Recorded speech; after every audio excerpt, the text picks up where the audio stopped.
All right, it is 12:45. Looks like people are coming back online. So why don't we get started?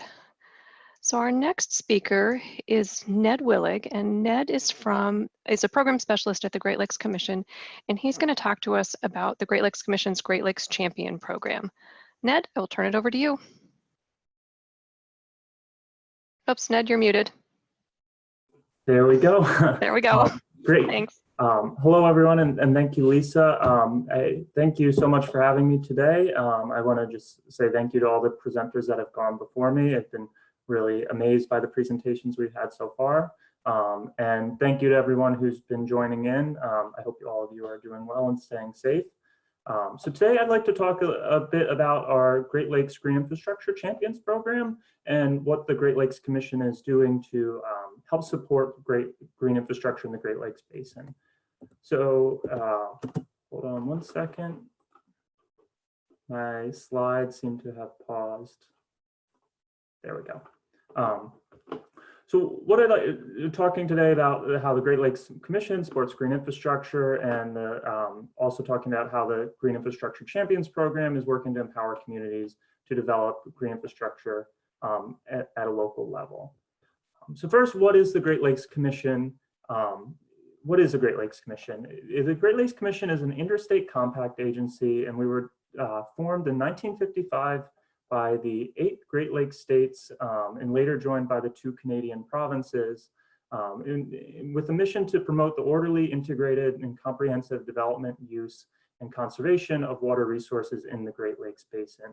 And really what our mission revolves around is trying to work to promote the balance between the economic development and environmental conservation of Great Lakes water resources, and really thinking about how to effectively use water, the amazing water resources we have in our region. How we do this is we work to convene the jurisdiction, so the 8 Great Lakes states and 2 provinces, to set regional priorities, and we help the states and provinces speak with a unified voice around the collective interests. And with that, we take the voices from the states and provinces and use it to provide a regional perspective to a variety of federal, state, and provincial programs, projects, policies, and priorities. We work in a variety of spaces, including aquatic invasive species, coastal wetland restoration, as well as water infrastructure. And our water infrastructure program is really focused on how we can effectively manage our water resources across the region to support the economic and environmental priorities that the states and provinces set. And we do this largely through information sharing among states and stakeholders, convening Great Lakes stakeholders to discuss and deliberate on a variety of issues, as well as facilitating collaboration both across the states as well as with across jurisdictions. So from a local level to a federal level, bringing partners together to advance the regional priorities. And we came to green infrastructure looking at it as a from a regional perspective because of the increasing need for stormwater management solutions that can address in the face of climate change and other changing urban and suburban challenges, better stormwater management. Our interests in green infrastructure are both because it helps to restore the natural water cycle in communities. It avoids gray infrastructure costs that are typically unaffordable for many small to medium-sized communities, as well as supporting both climate change resilience and providing further community co-benefits. And we really heard a lot of the speakers early today talk to all the community co-benefits that green infrastructure can offer. And so while we're a regional organization and thinking about how to promote better stormwater management across the region, we really see our local barriers to green infrastructure adoption, from funding to local court ordinance, to just general unfamiliarity and uncertainty about how green infrastructure works, and as well as public perception. And we heard a lot about the different ways in which the communities in our region have been facing that too. But So I'd like to do one thing a little bit differently than past participants and start with a poll kind of in the middle of the question, just to queue up and get a sense of what the who's on the call and what are some of the barriers that we're hearing kind of with our guests today. So you should have a poll come up, and it's which of the barriers to green infrastructure that do you spend the most time addressing in your community? And this is not a comprehensive list, but just it'd be great to just get a sense of where people are at in this process. And are we able to start the poll? Yeah, Tony, are you there? Up there it is. We got it. Yeah, I wasn't sure if you had a way to start it yourself. Okay. There it goes. Thanks, John.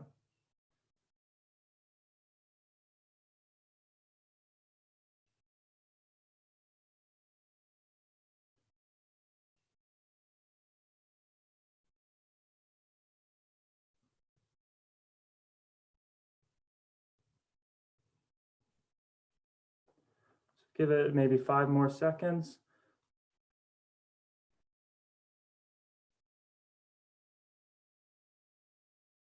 Okay, so I think that should be good. And so what we see is that really there is not one barrier across all communities. It looks like funding was the primary one, but really you can see a number of barriers across communities, and recognizing that there's likely more than one barrier, but just to see that generally people are, when we're looking across the region, there's no one-size-fits-all solution to green infrastructure.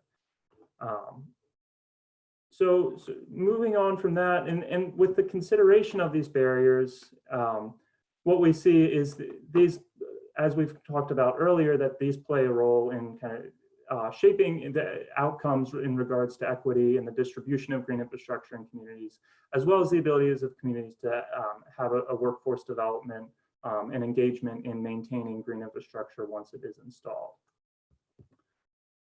So again, setting up these challenges that we see, there's a regional need for green infrastructure to manage stormwater, but these solutions that, from our perspective, are really ones that occur at a local level, and empowerment is needed at a local level to address the green infrastructure challenges. As we saw in the poll, funding is obviously a huge constraint for communities, but there's capacity in many different facets is also a constraint.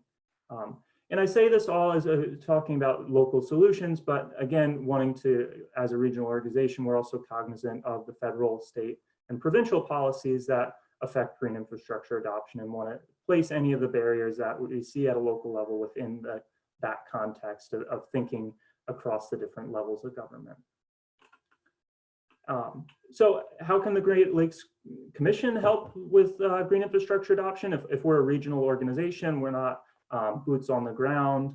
The role that we see is really, again, the information sharing around green infrastructure, convening stakeholders and building connections across the region, and facilitating collaboration both within communities, across communities, in whatever way we can to advance the need for more stormwater management. And this is where the Great Lakes Commission's Green Infrastructure Champions program comes in. And our goal here is really being cognizant of those institutional barriers at a local level. Our goal is to help communities overcome institutional barriers to more effective stormwater management by providing them with the tools they typically lack, which is, as we were just discussing, the funding and the expertise. And when I say communities, what I want to note here is that it's not just local municipalities, it's not just NGOs, it's really any of the stakeholders engaged in cultivating and maintaining and supporting healthy environmental outcomes in a city, in a community, in a town. So the Champions program started in 2016 and were generously supported by the Herb Family Foundation. So this is foundation, we have foundation money that's driving this program. The phase 1 started in 2016 and wrapped up in 2018. And we are near the end of phase 2, which is going to end in September of 2020. And so the way, going back to providing resources for communities, so really there are three areas that we're seeking to provide support to the region. The first is funding to provide support for capacity building. And we do this largely through mini grants, which I will talk about in a moment. The other way we do this is through peer-to-peer knowledge sharing. And this is really the idea that communities learn best when they learn from each other.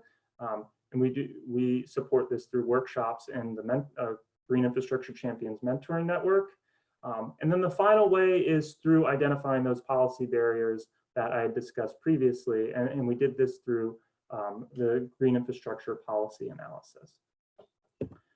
And to start, I want to just highlight and briefly discuss the policy analysis. I won't get too far in depth, and this resource will make sure to share this with anyone who's interested. It's also on our website. But the policy analysis was conducted in 2017 to 2018, and it was looking at federal, state, and provincial policies that hinder or enable local green infrastructure adoption. So looking at those three different areas of government, understanding what how they play a role in green infrastructure adoption. And some of the policy barriers that we identified, I'm sure some of you probably recognize these as well, include language and discharge permits around that are supportive or not of green infrastructure, post-construction standards where it's similar issues at play, as well as funding opportunities, both kind of from a federal state level, or also being able to have a dedicated funding stream through stormwater utilities or another source to support green infrastructure implementation. And being cognizant of these barriers, this work occurred in phase 1, and we used it in phase 2 to really develop the mini grant program. That was one of the cornerstones of our work. And the mini grant program is not designed for implementation of green infrastructure. It's designed to support the implementation of green infrastructure. And these are very small awards. They're about $15,000 or less, and they go to communities and we're focused on developing strategies to overcome these institutional barriers. So what the grant was designed to support is being cognizant of these policy barriers that we had discussed, as well as local barriers that may occur. Supported for communities that were interested in doing a code or ordinance review or revision to really identify local codes that might be kind of predispose communities to being able to implement green infrastructure in a more effective way, providing an opportunity to get funding to do that type of study. And then again, another thing that we were looking at and having identified as a challenge is the operations and the maintenance training, and providing, offering this opportunity for communities to access a grant to have support for maintenance training procedures and workforce development. The other things that we identified, obviously funding being a huge barrier, any studies or work to establish a sustainable funding stream. And we kept this kind of open on what that would look like for communities to apply in the way that was best for them. And then the fourth option we offered with this was a kind of choose your own adventure thing that speaking to the barriers of implementation and how diverse they can be, letting communities take the reins with what they need to address. And as we're thinking about access and the ability of communities to access money to fund this work, we were very conscious of that challenge and tried to create opportunities for communities that might otherwise have challenges to access these grants to obtain this money. And that includes limiting the eligibility to small to medium-sized communities that could really articulate the barriers to implementation that they faced, as well as creating, with the proposal, making it abbreviated and smaller so it wasn't an arduous task to actually write and submit an application. And further, we also, through our mentoring network, which I will discuss in a moment, we also offered opportunities for communities where grant writing was simply just too much of a barrier to begin with, opportunities that for communities that were interested to receive this support with writing and submitting applications. And I believe we had one or two take us up on that offer. So I want to just highlight one of the grants that we had recently funded. We funded 4 or 5 in this previous round, but the one I wanted to just highlight to show a little bit about the unique circumstances and what the unique ways that we were funding green infrastructure implementation was the Tip of the Mitt Watershed Council in northern Michigan and their work to support green infrastructure implementation in the city of Sheboygan. Some of the challenges that Tip of the Mitt identified was that there was a lot of excitement about green infrastructure, and the community members within Sheboygan really wanted to have green infrastructure in their communities, but they didn't necessarily have the know-how of how to do that or access to technical experts that could advise them on that. So the grant was designed around that, with those challenges in mind. And due to the coronavirus, I believe some of the deliverables have been put on hold, but when they occur, what they plan to do is host community workshops to raise awareness about green infrastructure and build the kind of community buy-in and understanding to move forward with not just being excited, but actually implementing green infrastructure. And what they hope to do is have a do-it-yourself workshop where they bring the community together to implement and learn how green infrastructure works. So we're really excited about those outcomes. And one thing I should note too is just as we think about the life cycle of green infrastructure, one of the things we were conscious of and provided support for Tip of the Mitt to do is also to develop a maintenance plan for any of the green infrastructure that's implemented. So that down the road, the city of Sheboygan doesn't run into issues like we were discussed earlier. If someone leaves, there won't be any understanding of how to maintain a rain garden or whatever they decide to implement. I believe we have people from the Tip of the Mitt online, so if they have any other comments about it, I'd love to, if I missed anything, I'm sorry, and please just share it in the chat box. One of the things, going back quickly, with all our grant recipients is that they are part of the mentoring network, and this is due to these grant recipients have obviously faced barriers to implementing green infrastructure in a variety of ways, and so they're part of the mentoring network, which I will discuss momentarily, to help them so they have someone that can guide them through the stages of the green infrastructure implementation process. So the keystone, really the major part of the Green Infrastructure Champions program, though, and the biggest value that I think the program offers is the peer-to-peer knowledge exchange. And why we're really interested in this is the idea that communities learn best from those that they can relate to and those that have shared similar experiences. And while we had noted earlier that there are unique challenges in every community, many communities have probably gone through similar challenges before, at least well enough to be able to relate and speak and help people avoid those challenges as they go through them. So we have two components to the peer-to-peer knowledge exchange. The first, but before we get into that, want to have the second poll question of asking, who do you learn from for your green infrastructure information? Where do you get your information?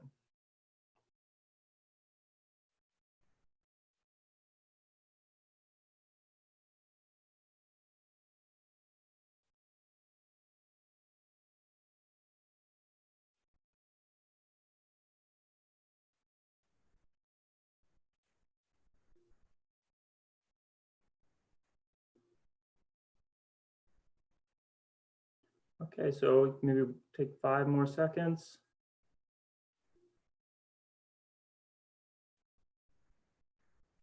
Okay, so the one we got was other case studies, and I think that really makes sense. Is that it goes to what we were saying is that really, if you can see what other communities have done, that's a really powerful learning experience. So thank you for sharing your input on that, and it's great to see there's a variety of resources. I would also say that this highlights that people get information from many sources, and it's always helpful to kind of ask around if you have a question that needs answering. So the program, the first part of the peer-to-peer knowledge exchange I want to talk about is the knowledge transfer workshops. And these are workshops where they're held, day-long workshops that are held in communities around the Great Lakes region, really designed with local needs in mind to create, to provide a forum for people to share resources, best practices, successes and challenge of great infrastructure. And my favorite part of these is both kind of having the presentations, but then also having people be able to be in one spot and talk about issues. Because I think really being able to share in an informal level what challenges are really is a huge driver to developing capacity and learning across the region. What these workshops do is hope to showcase both the local and regional efforts, and then as well as supporting collaborative learning across the region. Last year we held one in Chi-Lai, New York, which is in the western part of upstate New York near Lake Ontario, as well as in Gary, Indiana. And these two workshops were quite different. They had the communities present faced very different issues, but we were able to provide information that hopefully was helpful to everyone attending. And I want to just give a quick shout out to Brenda Scott Henry for helping us host our workshop in Gary. We really were appreciative of them and were amazed by the work that's going on there. So that was the knowledge transfer workshops. And then the large part, really the major efforts that we put in are in the mentoring network to help communities develop the skills that they need to succeed with green infrastructure. And this, what we're trying to do with this is really support all the unique needs and goals that communities might have by connecting them with mentors who have relevant experience. And again, as we're thinking about just the diversity of communities and the diversity of needs that we face, really trying to make this open to any community, any level of skill set or expertise. This isn't about communities that know nothing about green infrastructure or communities that know everything. We're really trying to capture the whole spectrum. And it's also just focusing on the skills and not the specific skills that communities need. So one of the things we often like to highlight is that often in the network, we have both a mentor that is also a mentee, because they might have some really great skills in one aspect of green infrastructure, but be looking to develop further skills in another area. And it's a great way for people to share that knowledge and share it with their peers. Just a quote that we have heard frequently from people is that having a person that knows your community that you can call makes a big difference.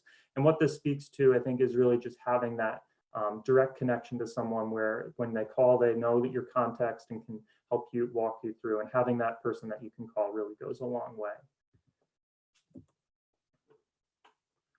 And the way the process works for the mentoring network is that emerging champions are able to submit their needs forms, and we work to pair those with a pioneer champion that has the skills that can guide those mentees through the process. We also have an amazing advisory team with people of all types of skills throughout that we have to call on frequently, and we're very thankful for them for contributing their brain power to this project. But so the mentors and mentees are matched based on skills and expertise, and this can be a challenging process because to match those skills takes a lot of work, and we are really cognizant of doing that right. And I'll talk about that in a second. And the way the mentoring relationship works is it really is just set to the needs of whatever the mentor wants and the timeline that they set. But generally, they talk monthly and share about progress, and then we get together quarterly for all the mentors and mentees to share and have a collective learning experience. One of the success stories I want to highlight just briefly is with the Friends of the Rouge Watershed Network that's in Southeast Michigan, and they were paired with a mentor, Drummond Carpenter. Some of you might know Don Carpenter, but Drummond Carpenter is an engineering firm that has a really good stormwater expertise. And the mentoring relationship centered around the design of rain gardens. But what was a valuable outcome for Friends of the Rouge is that in doing this process, they were really able to consider much more of the maintenance needs during the design process, so early on, such that was considered later on, and there was more thought and then resources given to the maintenance needs.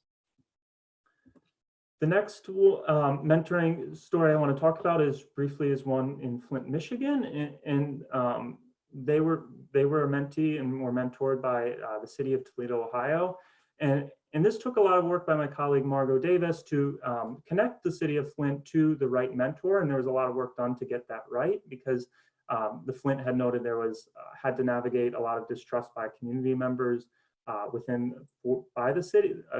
for the city. So having that investment to connect them to the people that could navigate that was critical.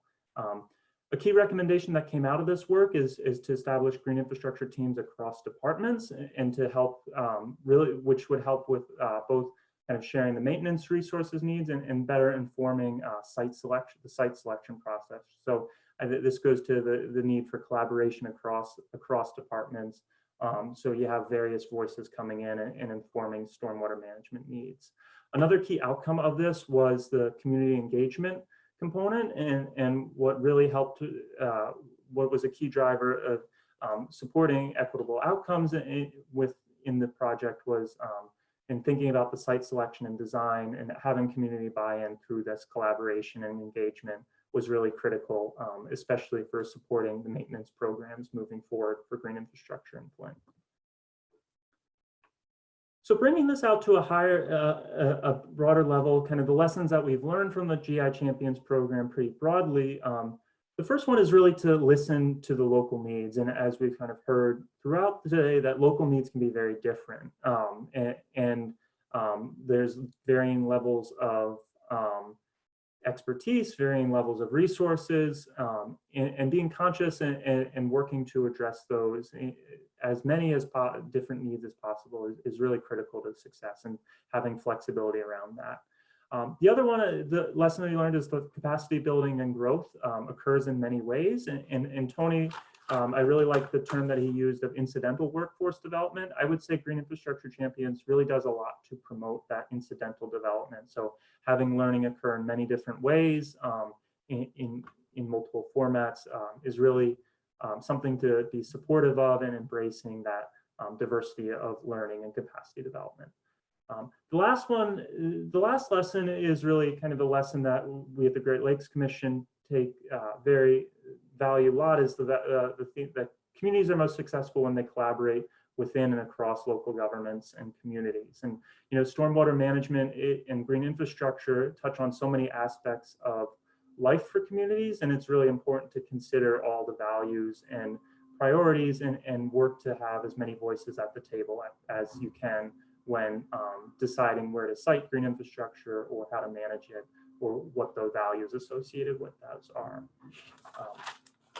So that is a highlight of the Green Infrastructure Champions program. I hope this has been helpful, and I'm happy to take questions now. I just want to show you here one of the photos where we visited in Gary. You saw the time-lapse video of that, but here's a photo of the rain garden from a different angle. So thank you very much, and I look forward to questions. All right, thank you so much. And you've done your polls, so we got that done. We did have one question. Let me scroll up. And we might need a little bit more context. I think it was during part of your presentation or one of your case studies. Margaret asks, you can have a maintenance plan, but what about funding and training to implement? So is that? Yeah, so that's a great question, and those are definitely challenges that we would work with pairing someone to join the mentoring network to develop. There are definitely resources to answer those questions, and we would have kind of mentors that could help a mentee who face those issues to address. All right, great. Let's see. Somebody else asks, will you be taking proposals for mini grant communities in 2020? That is a great question. And so not at the moment. Our grant funding ends in September, and we are exploring plans to move forward with that. We don't have plans at the moment to have a grant, but we're exploring how to proceed with the Champions program and trying to build further connections to do that. So great. Stay tuned. Yeah, well, hopefully it will come through. All right. I think those are all of our questions right now. Thank you so much, Ned. That was excellent.